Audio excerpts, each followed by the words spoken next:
Ito ang Presidential Broadcast Service. Radyo Pilipinas. Radyo Publiko Ng bagong Pilipinas para sa bagong Pilipino. Naghahatid ng mahahalagang balita at impormasyon na guugnay ng pamahalaan sa sambayanan. Tulay sa himpapawid ng serbisyo publiko. Radyo Pilipinas. Radyo Publiko. Ang boses ng Pangulo. Sa Iloilo, Radyo Pilipinas. 585 AM. Philippines Standard Time, las 8:39 sa aga.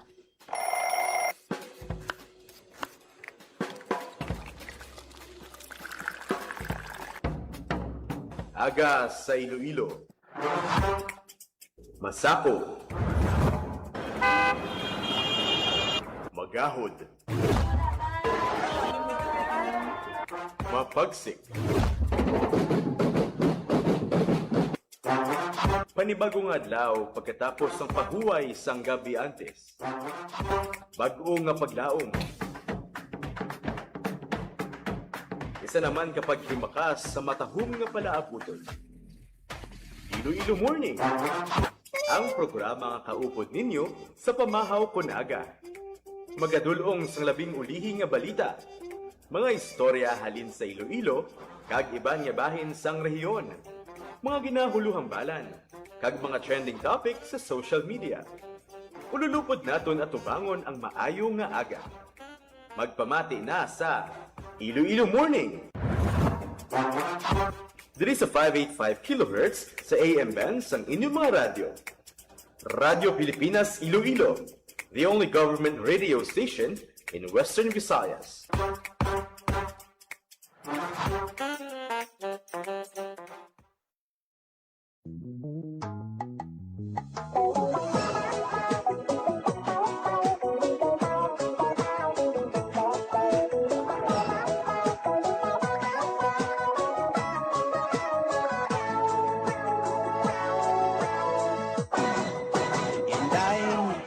Sa imo pagkiay-kiay, si Tuto gatulo ang laway, hindi makatulog sang dugay.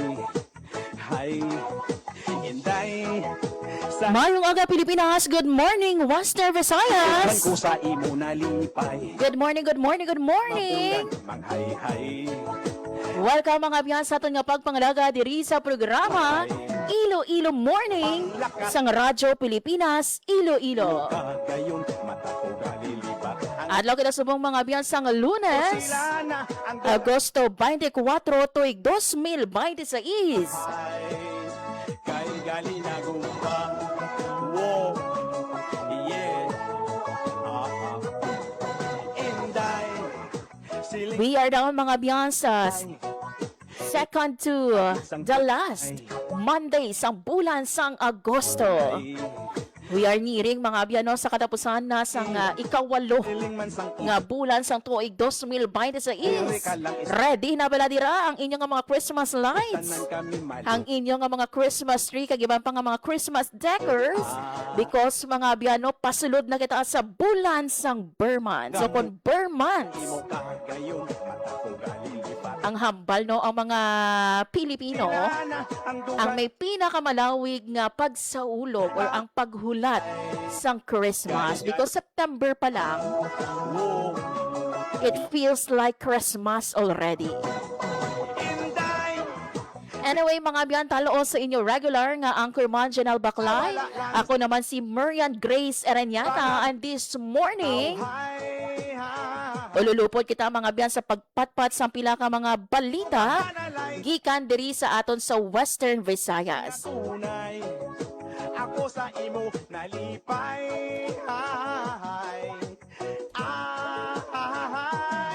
Sa imo panglakat, mata ko gamudlat sa imo kagat. Kamusta ho naton mga abyano ang mga pila sa mga pagpatuman sa programa kag serbisyo sa mga ahensya sang gobyerno.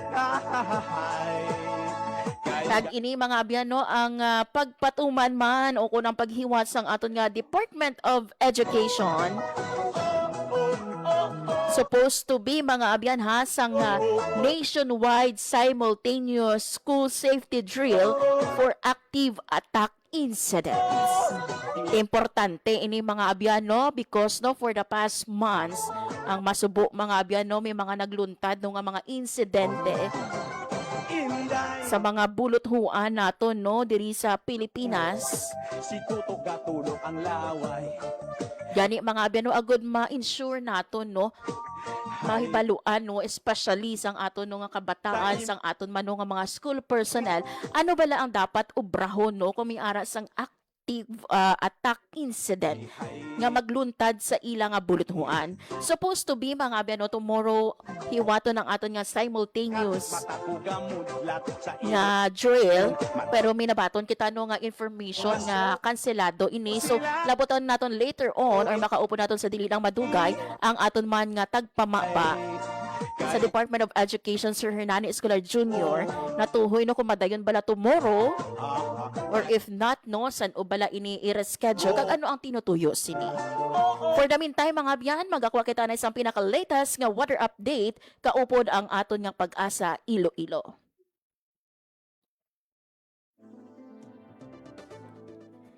Yari sa atong piyang nga linya si Ma'am Lenore Silvestre ang DOST Pag-asa Iloilo. Ma'am Lenore, maayong aga. Hi, hello, maayong aga. Muna ang ating latest weather update para sa subong adlaw sa Lunes, August 24, 2026. So, southwest monsoon ang nag-aapekto sa may northern kag central Luzon and then ang mayara kita katatlo ka bagyo nga ginamonitor sa sagwa sang ating Philippine Area of Responsibility.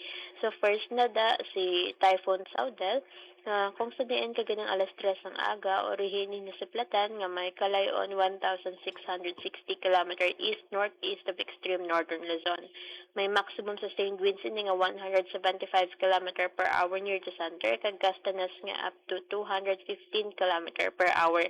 Ang iya hulag ay pa west-northwestward at 30 km per hour. Ano nang ikaduwa nga bagyong ginamonitor natin ay isa ka tropical depression nga yara sa may 1,330 km east of southeastern Luzon. May maximum sustained winds ini nga 55 km per hour near the center kag gastanas nga up to 70 km per hour. Ang iya hulag ay pa north-northeastward at 10 km per hour. And then, ang katatlo nga bagyong ginamonitor natin ay ini nga si Tropical Depression Gaynari, nga formerly known as Bagyong Neneng. And then, ang iya lokasyon ay yara sa may 520 km north of Itbayat, Batanes. May maximum sustained winds ini nga 55 km per hour near the center, kag gastanas nga up to 70 km per hour. Ang iya hulag ay pa west-southwestward at 15 km per hour. Ang ining mga bagyong gina-monitor natin sa subong ay wala man sila di direkta nga epekto sa aton diri sa Western Visayas. However, ining si Typhoon Saudel ay posible na magasulod sa aton par subong nga adlaw kag maga-exit man sa sunod nga adlaw. And then, posible na magpa-enhance ang aton nga southwest monsoon nga kung sa diin magadala sa mga pag-ulan-ulan sa aton diri sa Western Visayas sa mga masunod nga inadlaw. Pero sa dokaron diri sa Western Visayas ay generally fair weather man kita. Though wala man natin nga nadula ang mga posibilidad sa mga isolated mga pag-ulan pangalat sa panago o tugas sa mga localized thunderstorms. Mahina tubtob makasarangan naman ang hangin natin yung maghalin sa direksyon southwest nga magadala sa makanay tubtob makasaran yung pagbalod ng aton kadagatan. Forecast temperature natin generally nasa 26 to 32 degrees Celsius. Ang adlaw na butlak ginang alas 5:40 sang aga kag magatunod ini alas 6:04 karon sa hapon. Kag muna ang aton latest weather update. Halin diri sa may Iloilo Doppler Radio Station. Ako si Lenore Silvestre, madamo gid nga salamat. Ma'am Lenore, you've mentioned no nga may tatlo kita ginabantayan no nga weather disturbances no sa guwa sang Philippine Area of Responsibility. Unahon naton si Typhoon Saudel. Saan no gani ginalauman ini Mama Lenore nga maga-enter sa PAR? Well, sa subong nga adlaw mama ginalauman nga magasulod siya sa ating nga Philippine Area of Responsibility, then maga-exit man siya buwas. And how about ang tropical depression? May posibilidad or may tsansa nga magasulod man sa PAR? Yes ma'am, wala man natin nga rule out ang ini nga tropical depression magasulod sa atin nga PAR. Though may posible man ni siya gani nga mag-combine sila ni Typhoon Saudal, ang ginatawag natin nga Fujiwara effect na. Pero ang ini si Typhoon Saudel, Ma'am Lenore, no, makaapekto bala diri directly no sa aton sa Western Visayas kag ini man nga tropical depression. Well, ang kwantawan man natin ang forecast, hindi man sila direct nga ga-apekto sa aton. Ang pag-worryhan lang natin ay ang ining enhancement nga matabo sa ating southwest monsoon. So, meaning to say, ma'am, ang Typhoon Saudal wala sa nga landfall nga senaryo or lauman ang miara ini landfall? Ay, wala ni sila man si landfalling scenario ang mga bagyong ginamonitor natin. Kaya na, ma'am, no, sang aga, diri sa aton sa syudad sang Iloilo, quick no, na doon nagbubo ang ulan. May wino, anong rason si ni Ma'am Lenore? Ang mga isolated mga pag-ulan ng tuga sa mga localized thunderstorms. Dasig lang man gani ako ang tawag Yes. man namin sa radar kagina. Pero overall, Ma'am Lenore, generally fair weather kita subong nga Lunes. Yes, ma'am. Generally, fair what kita. Yon, with this, Ma'am Lenore, madamo gid nga salamat kag saliwat, maayong aga sa inyo dira. Welcome, ma'am, pag maayong aga man sa inyo. There you have it, mga biyan, si Ma'am Lenore Silvestre, ang ato nga weather forecaster gikan sa Pag-asa Iloilo sa pagdulong sa aton sa pinaka-latest nga weather update. Philippines Standard Time, las 8:50 sa aga, mga biyan. As mentioned earlier, no, supposed to be ang aton nga Department of Education, no, kon DepEd, mga abyan, no, magahiwat kon tani no sang isa ka nationwide drill tomorrow, no, Tuesday, sa bugos nga Pilipinas. Hay, inday, sa imo yuhong nga tunay, dughan ko sa imo nalipay, hindi mapunggan manghay-hay, hay, Amo ini mga biano ang aton nga nationwide simultaneous school safety drill for active attack incidents. ang imo nga supat, malapos Baloon naton mga biano kung bala magapadayon ini tomorrow kag ano ang tinutuyo si. Yari mga biyan sa atong piyaka linya ang aton nga Regional Information Officer sa Department of Education Region 6 si Sir Hernani Escolar Jr. Sir Hernani, good morning sa imo. May nga gamang yan, kasi nga lang pininidat na Region 6 Regional Director Pisito kung katamiyo kita sa may kamay nga sa banan. Yes, Sir Hernani, may wino no ang ating nga Department of Education magahiwas sang National Simultaneous School Safety Drill for Active Attack Incidents. May wino ano ang tinutuyo si ni Sir Hernani? Actually, naka-receive na kita information nga mas-schedule na ini siya sa new date, no? It will be on September 3 na, Ma'am Marian. Ang aton sining active attack drill. But nevertheless, kita naman diri may obviously series of meetings today. Abot nga preparahan naton diri sa region, no. So madayon na yang meeting naton with our stakeholders, partners, no, kagang school nga maga-participate sa nationwide nga drill. But in terms of the entire school na diri nga population sa region 6, naka-schedule ni siya on September 3. Tentatively, no, kasi unless otherwise may mga changes pa sa sina nga ma-schedule, Ma'am Miriam, no? So, kita, preparado kita. We already have initial talks with our partners, especially the PNP. Kasi sila din niya, no, ang expert sa sinik. Kung nga bala ito na Miriam, no, kung kita sa DepEd, expert kita sa pagtudlo sa mga subject areas. Ang PNP nato niya, sila naman siya ang expert on ways, no, to address active attack sa aton sa mga eskwelahan. Yes. Sir, may we know, ano bala ang tinutuyo no, sa Department of Education no, sa paghiwat sa siniman nga drill? Kung tanong sa ninyo na Miriam, ang paghimo sa drill, kung tanong sa ninyo natin, ang earthquake drill, kag fire drill, sa mga may tako ini siya ng impact mo sa ating mga kabataan. Kasi kung tanong sa ninyo natin, during the previous school year, may mga series of earthquakes, kita yung tremors ka na batyagan during the time, yung mga learners natin, no, yara sa ating sa mga eskwelahan. So, because of the drill na ginobra natin from time to time, wala kita sa may na-encounter no nga any incident, any major incident, may nabigasan, may nabalian, or anything na may injured kita ng mga learner or personnel because we are doing the drill, the earthquake drill from time to time. So, yara na sila sini nga instinct nga mag-cover and hold. But this time, this is going to be the first, no? Kasi we are prepared for disasters and calamities, no, drill. But we are not, pakita ka agi, nga nag-himog kita yas ng drill. for an active attack sa atong sini nga mga eskwelahan. So this is going to be the first time. That's why kung tanong sini natin, this is going to be an opportunity for us to learn sa Biases and DepEd, no? Kung ano sini ang mga dapat nato ni-improve in terms kung once mayara sa attack sa atong sini nga mga eskwelahan. Although, in the past few months, in the weeks, no, may nakita kita na mga school na napahimo na o naghiwat na sa drill sa ila siniya nga mga eskwelahan. So, those are the things no nga may input na sila ya, may kumbaga may mga nakita na sila yung ways for improvement. That's why we are tapping experts here, especially the PNP. Hindi sila din siniya makakita sang the entirety eh. Sila nakabalo sa kung anong protocol na dapat natin sunod. Though nga we know nga during this time mga consider mga inaction natin is run, hide, and fight. But what type of run, what type of hide? Pinaka-last option is fight. So, ang ilang nga mga input will be valuable for us no to improve sa Biases and DepEd. Yes. Sir, diri sa aton sa Western Visayas, this will be done sa tanan nga mga schools naton.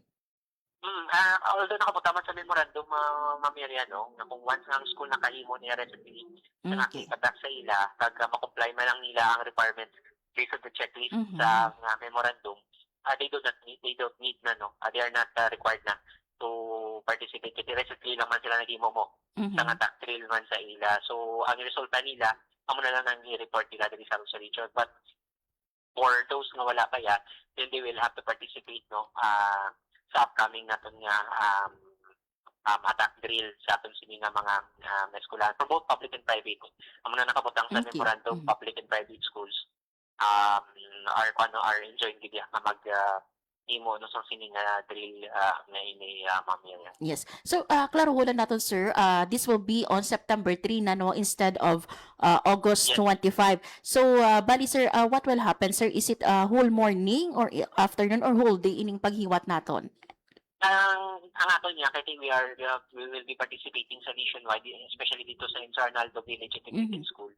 So, go kita sa schedule yung morning. Okay. But for other schools, they can schedule it at anytime. But kung tanong sa natin simultaneous dapat so that means at around 9 o'clock in the morning, dapat sila ma-start ang drill sa aton sila nga mga eskwelahan. Pwede sila nga makarisket, based sa memorandum, pwede sila nga makarisket, provided that they have justifiable reason na hindi sila makadungan sa 9 o'clock na schedule sa active drill. That's for the 9 a.m. is for the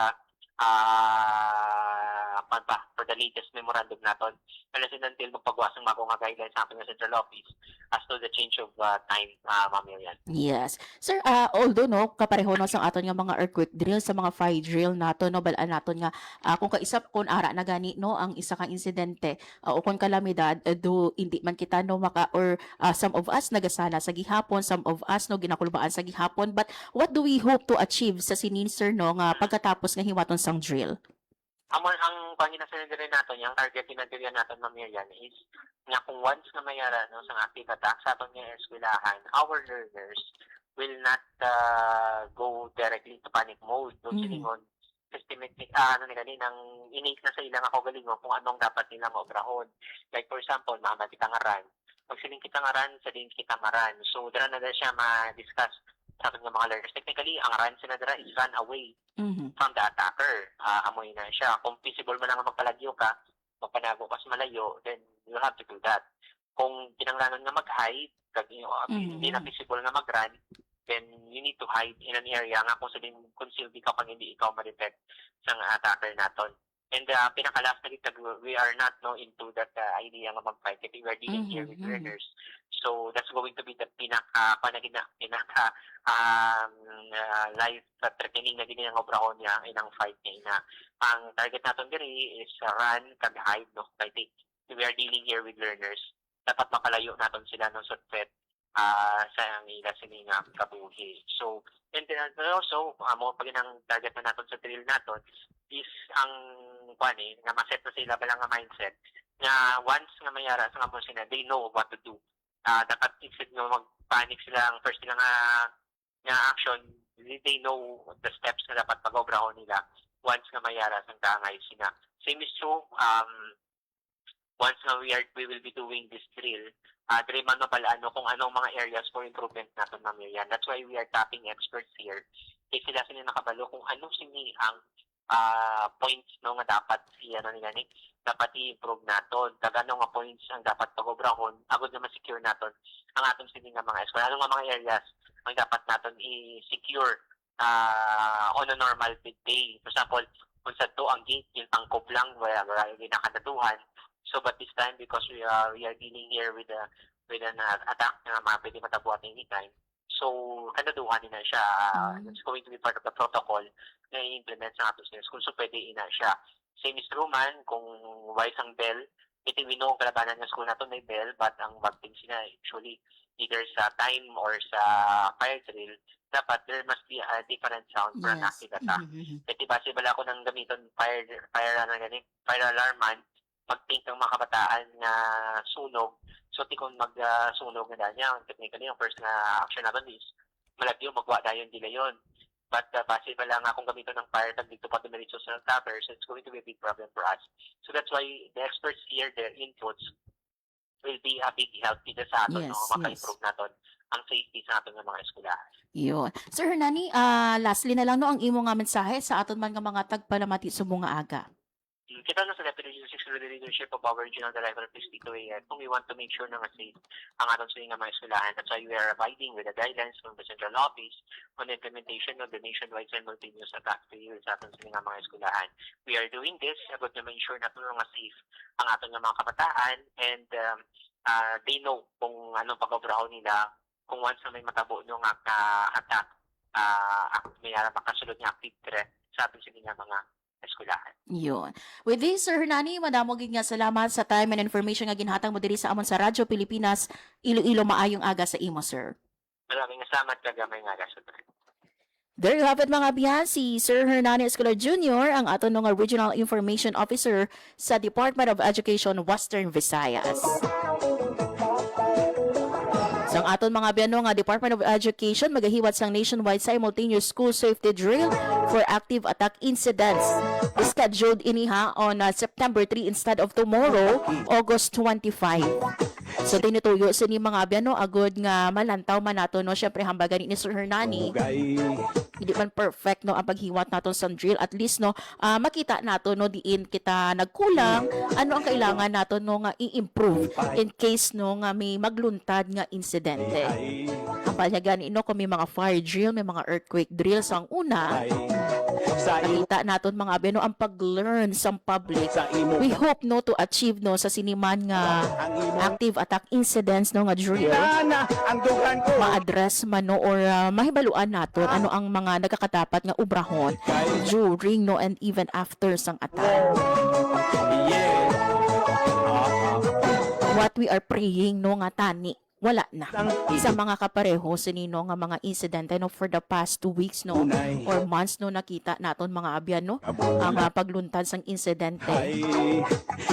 We can imagine no ang trauma no nga nahatag sinino sa mga estudyante naton and even mga school personnel naton. So we hope and pray no nga kabay pa hindi na magluntad ang mga kaangay pagid sini nga mga insidente. And sa mga ginikanan no or sa mga guardian naton, let us all be responsible, especially no kung may ara kita dira mga biyano nga mga ang dugan ko pusil no nga ara sa aton nga paghinako kung ano pa man. Just keep that away sa kabataan naton kang mga responsable kita. Bantayan gid nato no, and this is also no a call no sa mga ginikanan kag sa mga guardian naton nga kung may makita kamo no nga mga pagbag-o no sa pamitasan sang inyo kabataan dira, the way they do things no or kung paano sila istoryahon naton mga abyan no. Ibasi bala may ginadala-dala ang kabataan naton dira kag ginaagi no sa aton nga pag-istorya na clear no ang ilang mind. Kag syempre no for those call man naton mga abyan ha sa gihapon no sa mga nagasige palapta no naga-reproduce, naga-share sa mga videos or photos mga abyan no sa nagluntad no nga incidente recently sa isa ka bulatuhan sa Zamboanga City. Please stop it. Instead no nga makabulig ka mo, makadugang pagi ka mo mga abyan sa trauma no nga ginaagyan sang aton kabataan ka those involved. For schedule ini mga abyan no, ang aton nga drill on September 3. Philippine Standard Time, last 9:04 sa aga. Wala na kita mga binabiling nga oras sa aton nga pagpangalagad. Sa liwat, madamo nga salamat sa inyo pagtuto sa programa Iloilo Morning. Thank you man sa akon mga katuwang technical. Sa studio, Alan Defante kay sa among transmitter, Sir Jones Hotahero. Ako na lang gid mga biyan si Marian Grace Aranyata kag ini ang Iloilo Morning. Radyo Pilipinas. Radyo Publiko. Radyo Pilipinas. Ang inyong tulay sa himpapawid ng serbisyo publiko. Ang Presidential Broadcast Service, Radyo Pilipinas, Radyo Publiko. Radyo Pilipinas. Radyo Publiko. Kinilala ng pang-international at prestigyosong Asia Pacific Broadcasting Plus Awards 2025 para sa kategorya ng Government Streaming. Ito ay dahil sa epektibo nitong pagsasanib ng mga tradisyonal na media tulad ng telebisyon, radyo at print para masabayan ang mabilis na pag-inog ng mundo ng digital at social media tungo sa mas epektibong paghahatid ng mahahalaga at napapanahong mga impormasyon sa mamamayang Pilipino. Kinilala rin ang Radyo Pilipinas dahil sa patuloy na pag-akyat ng rating. Ngayon ay matatag sa pang-4 na pwesto sa Mega Manila ayon sa pinakahuling Nielsen Radio Audience Measurement Survey.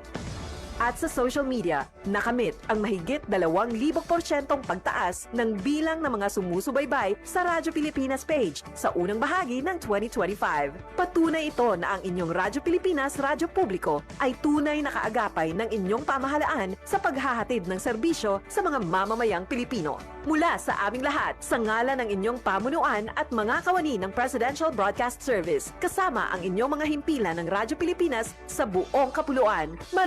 Maraming salamat po sa inyong lahat, sa inyong pagtangkilik at pagkilala. Radyo Pilipinas. Radyo Publiko.